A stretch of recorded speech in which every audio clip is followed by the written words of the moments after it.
6.4 지방선거 이제 투표와 개표만 남았습니다. 여야가 첨예하게 맞서 있고 선거 판세를 좌우하는 지역으로 부산과 경기가 꼽히고 있습니다. 광주는 전략공천을 강행한 민주연합 지도부의 정치적 입지와 관련해 관심을 모으는 지역입니다. 이 밖에 강원도와 세종시가 접전 지역으로 분류되고 있고 당초 새누리당 낙승이 예상되던 대전, 심지어 대구에서도 의외의 흐름이 감지되고 있다는 분석이 나오고 있습니다.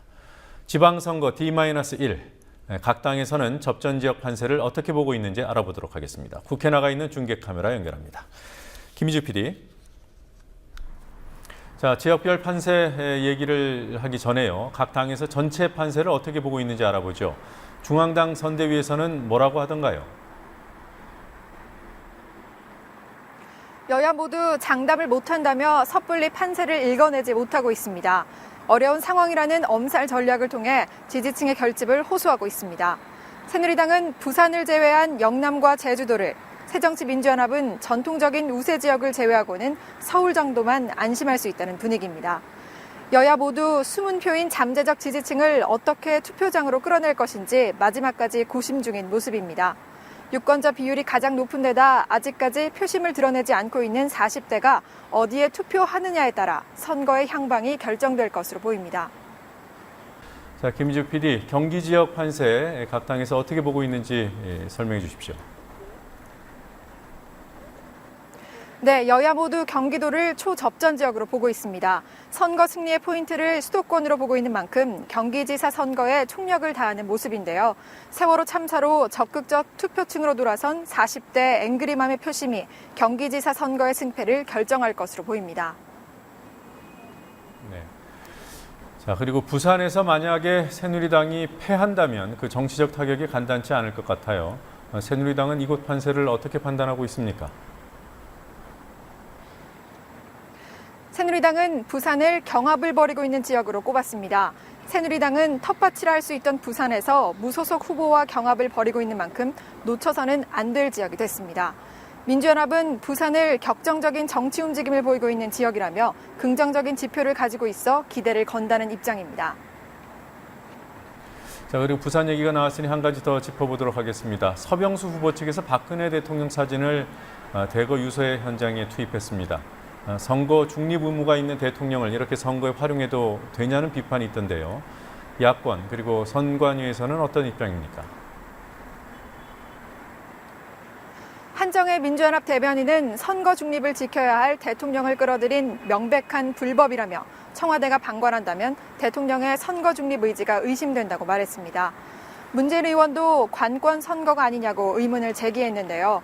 중앙선관위는 누가 그 사진을 들고 있었는지, 문구는 어떻게 써 있었는지에 따라 선거법 해석이 다양해진다며 일반적인 답변만 내놨습니다. 그렇군요. 광주로 넘어가 보겠습니다. 이곳은 민주연합과 무소속 대결이죠. 양측은 지금 판세를 어떻게 보고 있습니까?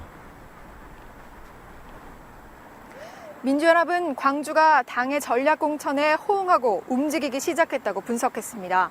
민주연합 지지층 내에서 윤장현 후보에 대한 지지가 강화되고 있다며 기대 섞인 전망을 내놨습니다.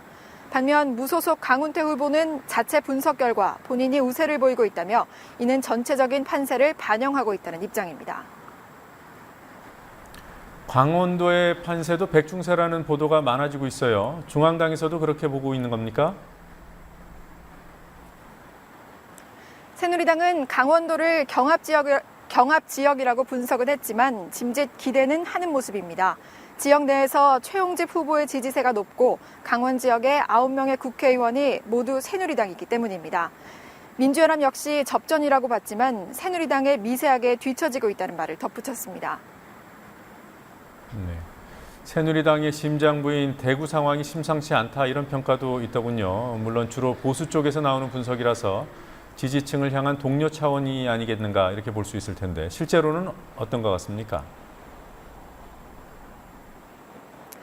새누리당은 대구를 우세 지역으로 점쳤습니다. 반면 민주연합은 대구와 부산을 거론하며 대망이라고 표현해 김부겸 후보의 선전에 기대감을 나타냈습니다. 박근혜 대통령의 정치적 고향이라 할 수 있는 대구에서 야당 후보의 기세가 만만치 않은 모양새입니다. 자, 이번에는 대전과 세종시 상황을 정리해 볼까요?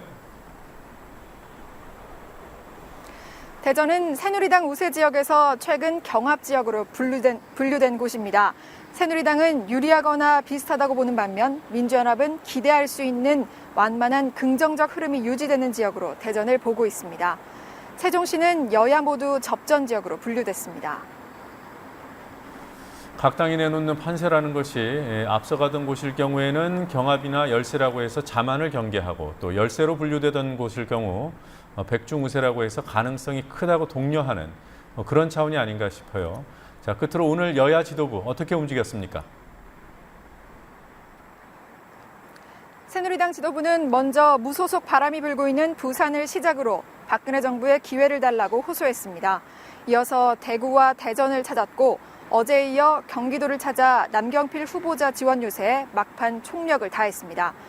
민주연합 김한길 공동대표는 동대문 소방서를 찾아 안전을 강조한 뒤에 경기도와 인천으로 가며 수도권 표심 챙기기에 주력했습니다.